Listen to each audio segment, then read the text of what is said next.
horse refuses to leave barn, what they find inside will shock you.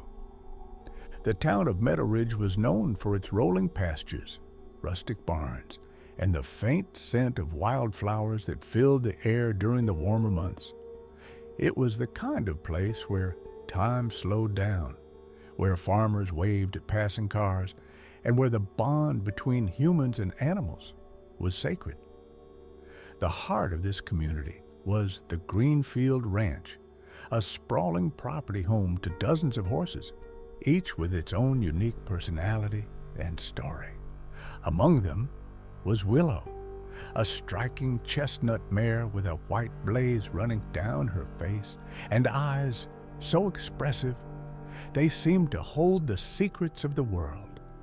Willow had always been a spirited horse, known for her strong will and gentle heart. She was a favorite among the ranch's workers and visitors alike, often seen galloping through the fields with effortless grace.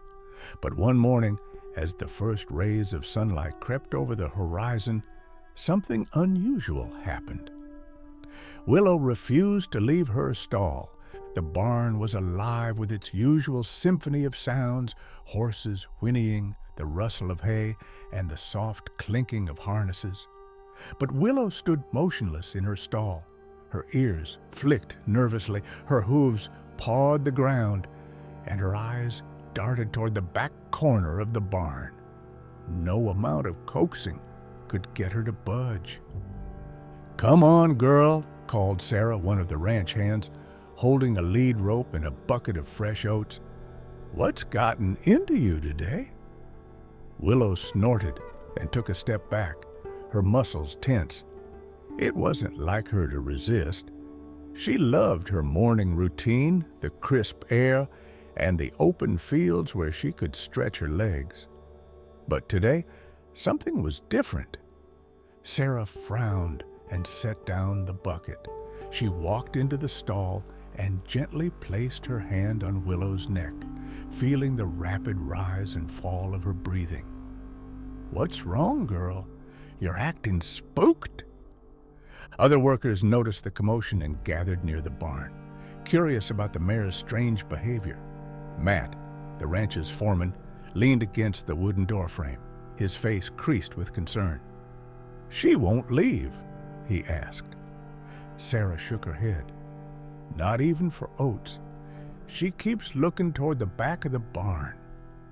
Matt scratched his chin and stepped inside, his boots crunching on the hay-strewn floor. Willow's ears swiveled toward him, and she let out a low, anxious whinny. Her gaze darted again to the back of the barn, and Matt followed her line of sight.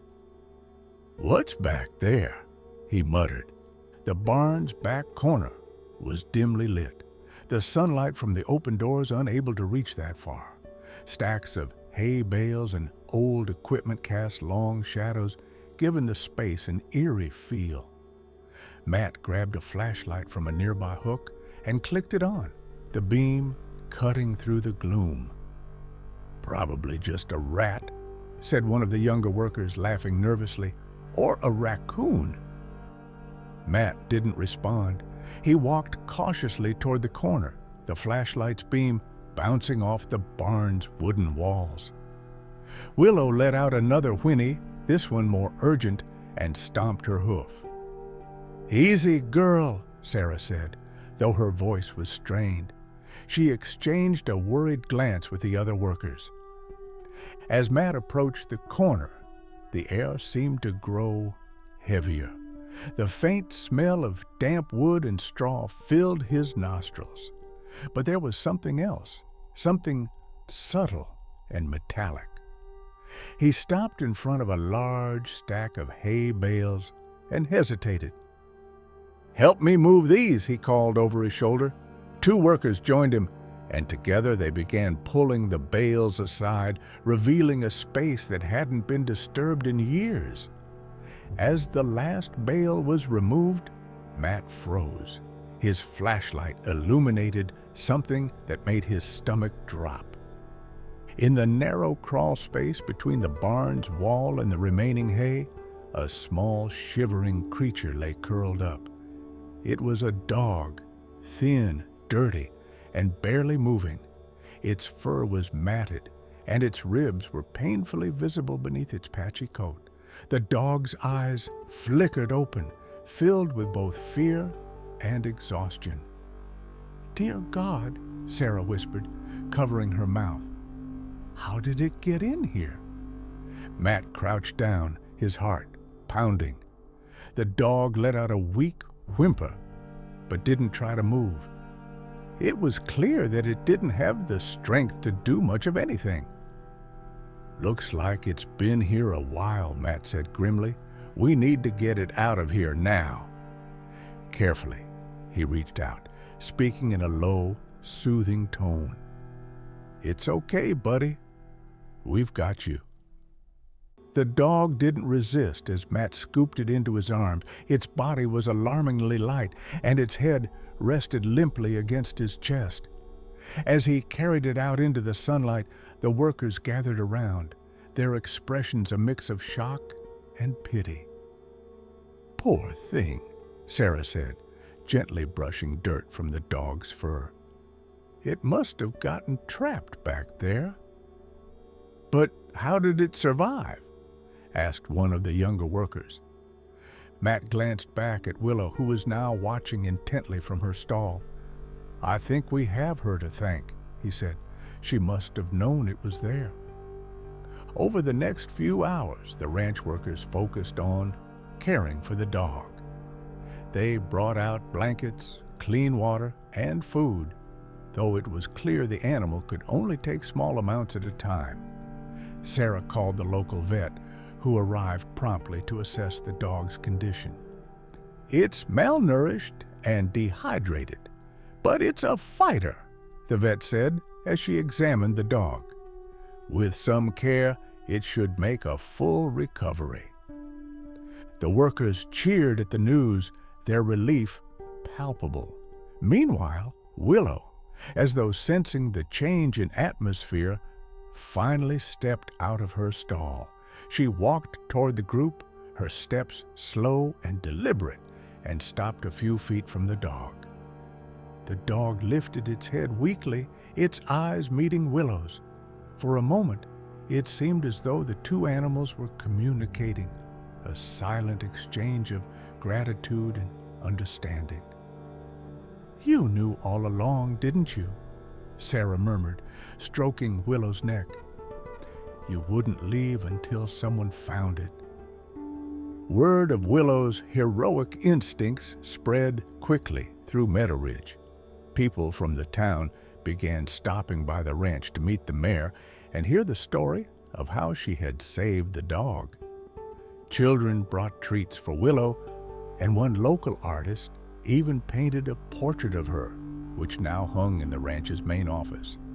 As for the dog, it recovered slowly but steadily under the care of the ranch workers. They named him Lucky, a nod to the extraordinary circumstances that had led to his rescue. Though he was timid at first, Lucky soon grew to trust the humans and horses around him. He formed a special bond with Willow, often lying near her stall or walking alongside her in the paddock. Months later, as the fields of Meadowridge bloomed with wildflowers and the barn hummed with life, Lucky had become a beloved member of the ranch. He and Willow were inseparable, their connection a reminder of the extraordinary compassion that animals could show one another. The barn, once a place of routine and hard work, now held a story that no one would forget. And every time the workers passed Willow's stall or saw Lucky trotting through the fields, they were reminded of the day a horse refused to leave the barn and the miracle they found inside. The dog, now named Lucky by the ranch workers, became the center of attention at Greenfield Ranch.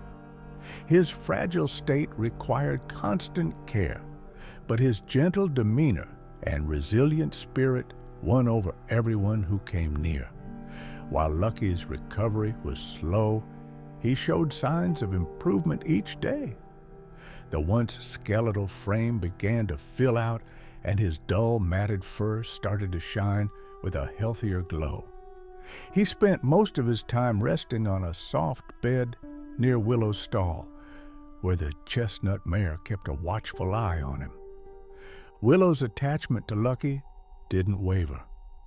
Whenever someone approached the dog, Willow would step closer, her ears twitching, as if to ensure he was treated gently. It was a remarkable sight. The mare, known for her fiery independence, now acting as a guardian for the small dog. The workers couldn't help but marvel at the bond forming between them.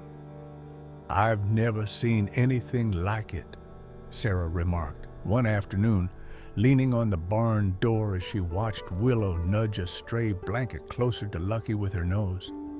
"It's like she's his protector." "Animals have instincts we can't explain," Matt replied. "She must have sensed he was in trouble from the start." The workers took turns caring for Lucky, ensuring he had small, frequent meals and plenty of water.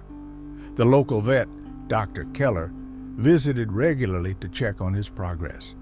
She was amazed by Lucky's resilience and the role Willow seemed to play in his recovery. "Whatever bond they've formed, it's helping," Dr. Keller said during one of her visits. "Animals thrive on connection, just like we do.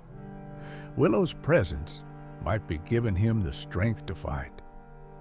Despite Lucky's improvement, there was still one unanswered question. How had he ended up in the barn?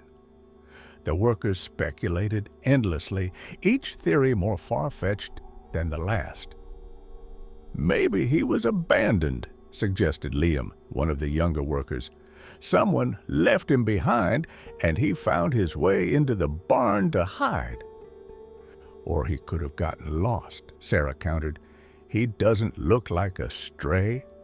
Someone must have cared for him at some point." Matt, ever the pragmatist, wasn't convinced by either theory. "The barn's back corner is hard to access," he said. "If he wandered in on his own, why hide so deep inside? It's almost like he was running from something, or someone." The idea unsettled everyone. Meadowridge was a quiet, close-knit town, not the kind of place where a dog would be deliberately harmed or abandoned. Yet the evidence suggested Lucky hadn't ended up in the barn by chance. One afternoon, Clara, a journalist from the Meadowridge Gazette, arrived at the ranch. She had heard about Lucky and Willow through the grapevine and was eager to write a feature about their incredible story. Armed with her notepad and camera, she spent hours interviewing the workers and observing the animals. "It's remarkable," Clara said, snapping a photo of Willow standing protectively near Lucky. "You don't see bonds like this every day. I think people will be moved by their story." Sarah nodded. "They've brought a lot of joy to the ranch. It's amazing how much Lucky has come out of his shell since we found him." As Clara prepared to leave, she asked one final question. "Has anyone looked into where Lucky might have come from? If he had an owner, they might be searching for him." The question lingered in the air long after Clara had left. Though the workers had been so focused on Lucky's recovery, they realized they hadn't made much effort to trace his origins. Sarah took it upon herself to start the search, posting photos of Lucky on local community boards and social media, hoping someone might recognize him. Days turned into weeks with no response. Meanwhile, Lucky continued to flourish at the ranch. He had grown stronger and more confident, even venturing out into the paddock with a Willow by his side. The workers began teaching him simple commands, marveling at how quickly he learned. "It's like he's been trained before," Sarah said one morning, tossing a ball for Lucky to fetch. He must have had a home. Despite Lucky's progress, the mystery of his past nagged at everyone. Then, one rainy evening, the phone at the ranch office rang. Sarah answered, her heart pounding, when a woman's voice on the other end hesitantly asked about the dog she had seen in the photos. I think that might be my dog," the woman said, her voice trembling. "His name is Max." Sarah's breath caught.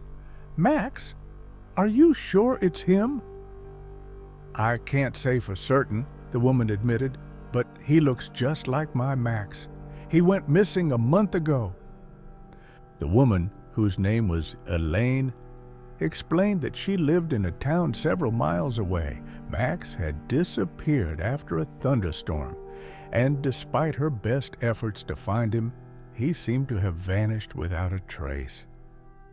"I don't know how he could have ended up at your ranch," Elaine said, her voice breaking. "But if it's him, I just want to know he's okay." Sarah felt a mix of hope and apprehension. If Lucky really was Max, it would explain his well-trained behavior and the sense of loss in his eyes. But it also meant he might have to leave the ranch and Willow.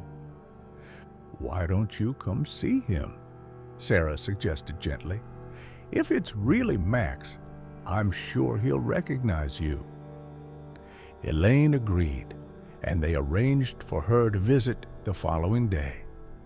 As Sarah hung up the phone, she glanced toward the barn, where Willow and Lucky were resting side by side. She couldn't shake the feeling that the next day would change everything. The following morning, the ranch was buzzing with anticipation. The workers gathered near the barn, whispering quietly as they awaited Elaine's arrival. Willow seemed to sense the tension, her ears flicking nervously as she stayed close to Lucky. When Elaine's car pulled into the driveway, everyone fell silent. She stepped out cautiously, a petite woman with kind eyes and an air of exhaustion. Her gaze immediately went to Lucky, who was standing near the barn door. "Max?" Elaine called softly. Lucky's ears perked up at the sound of her voice. He froze for a moment, his head tilting as though trying to place her. Then, slowly, he stepped forward, his tail wagging tentatively. Elaine dropped to her knees, tears streaming down her face. "It's you! Oh, Max, it's really you!"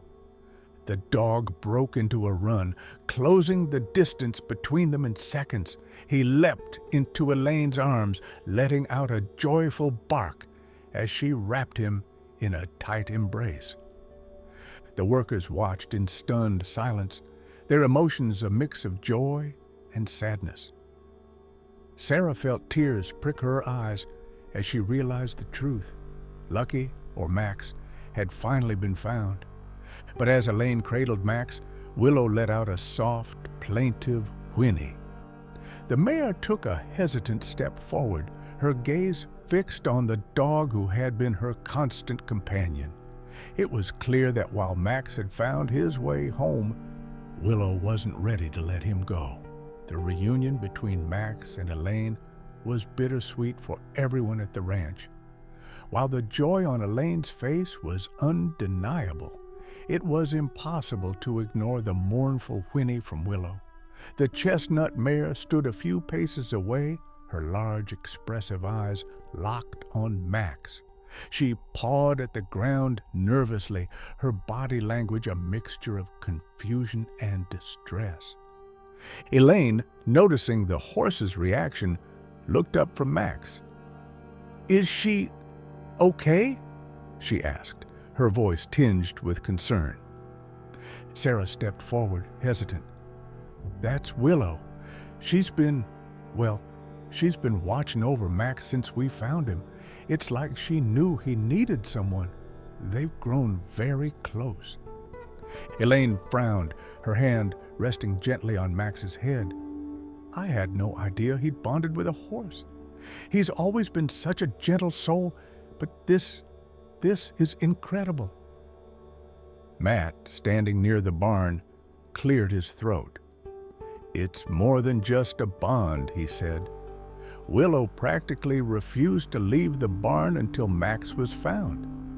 She's been protecting him from the start." Elaine's eyes filled with tears again as she looked between Max and Willow. "I don't want to take him away from her," she said softly, "but he's my Max. He's my family." The tension in the air was palpable. Everyone at the ranch wanted Max to be reunited with his rightful owner, but the thought of separating him from Willow was heartbreaking. Sarah, who had been silently stroking Willow's neck, finally spoke up. "Why don't we take things slow?" she suggested. "Let's see how they handle a little distance before making any decisions. Maybe they'll surprise us." Elaine nodded, though the uncertainty in her expression was evident. "That sounds fair," she said. "I just want to do what's best for him." The workers spent the rest of the day introducing Elaine to the routines Max had become accustomed to at the ranch. She watched as Willow stood protectively nearby, never straying far from the dog. Max, while thrilled to be reunited with Elaine, seemed equally attached to Willow, often glancing back at her as if seeking reassurance. By evening, Elaine had decided to stay overnight in Meadowridge to give Max and Willow more time together. The ranch workers set up a small guest room for her in the main house, and Elaine sat with Max and Willow near the paddock, the golden glow of the setting sun casting long shadows across the fields. "Thank you," Elaine said quietly, her voice breaking the silence, "for taking care of him, for loving him." Sarah smiled gently. "We didn't just take care of him. He took care of us too. And Willow, well, she taught us something about loyalty we'll never forget." The next morning, the workers prepared for what they feared would be a difficult farewell. Elaine had brought Max's old collar and leash, and while he wagged his tail as she clipped it on, his gaze kept drifting to Willow. The mare stood by the barn door, her ears twitching nervously as Max walked toward the car. "Come on, boy," Elaine said, her voice gentle. "It's time to go home." Max hesitated, glancing back at Willow one last time. The mare let out a low, mournful whinny, and Max barked softly in response. It was as if the two were saying goodbye in their own language, a silent exchange that brought tears to everyone's eyes. But then, something extraordinary happened. As Elaine opened the car door, Max stopped in his tracks. He turned back to Willow and trotted toward her, his tail wagging furiously. Willow stretched her neck out, nuzzling him gently, as if pleading for him to stay. Elaine's face fell. "I don't think he wants to leave her," she said, her voice trembling. Sarah stepped forward, her own emotions barely contained. Maybe he doesn't have to." "What do you mean?" Elaine asked, her brow furrowed. "Well," Sarah began carefully, "what if Max stayed here with Willow during the day? You could visit as often as you like, and maybe take him home for a few nights to see how he adjusts. It doesn't have to be all or nothing." Elaine looked at Max, then at Willow, and finally back at the ranch workers. "You'd really let me do that? I don't want to impose—" Matt chimed in, his tone firm but kind. "Max has become part of the ranch family, and it's clear he means the world to Willow. If sharing custody is what's best for them, we're more than happy to make it work." Elaine's eyes filled with gratitude. "I don't know how to thank you," she said. "This way, they both get to stay happy." The arrangement turned out to be the perfect solution. Over the next few weeks, Elaine visited the ranch daily, spending time with Max and getting to know the workers who had cared for him. She and Willow formed a bond of their own, the mare gradually warming to her presence. Elaine would take Max home with her on weekends, but by Monday morning, he was back at the ranch, bounding out of the car to greet Willow. The townsfolk of Meadowridge were enchanted by the story of Max and Willow. Visitors came from miles around to see the unlikely pair, often leaving treats and gifts for the animals. Clara, the journalist who had first covered the story, wrote a follow-up piece that garnered even more attention. "A dog's loyalty and a horse's love" became the most read article in the Gazette's history, inspiring readers far beyond the town's borders. Months later, the ranch celebrated Max's full recovery with a small gathering.